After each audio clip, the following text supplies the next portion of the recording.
economy.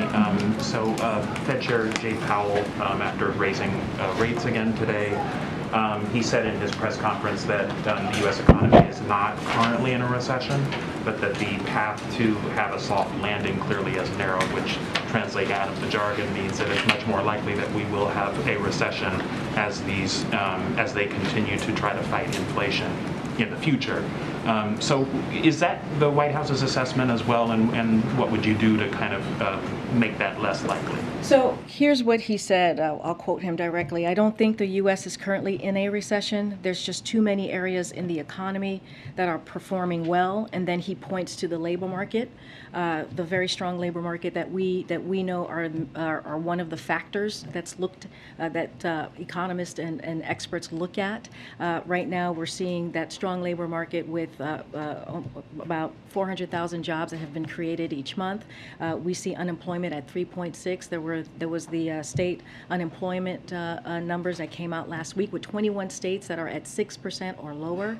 And so the way that we see is that we are not currently in a recession or a pre-recession. And look, we're going to let the Fed do its business. We're going to let them continue to be independent, and that's what the president has said. They are committed to making sure that we lower inflation or tackle inflation for the American people. So we're going to let them do their job. They have the monetary policy to do that. So I won't speak further into exactly what they're doing and how that's going to look for them.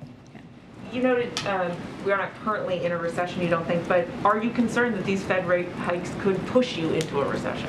Look, again, it is, we're not going to comment on the monetary policy steps that the Federal Reserve is taking. They are an independent agency, and we are going to give them the room to do the job that they're doing. And so right now, the president has laid out his plan to lower inflation. We have seen what has happened with gas prices the last 43 days, a steep decline. A steep decline that we haven't seen in a decade, again, to help give families a little bit of breathing room, and that's what the president has talked about. We have also seen food prices go down just a little bit, and so we're going to continue to do that. There's the drug prices bill, the reconciliation legislation that's going to continue to address lowering costs for Americans, and so that's going to be our focus there. We are hearing from companies like Walmart and Target who are starting to say that they're seeing how inflation is impacting their customers, and there are a lot of Americans who, even though you may say that we're not in a recession now, that's not how it feels to them. What is your message to those consumers, those Americans who very much feel that we are in one? And we have said this before. We understand what the American people are going through. We feel that. We understand that. That is something that the president personally understands. We see that the gas prices and what they're dealing with at the pump is costing families.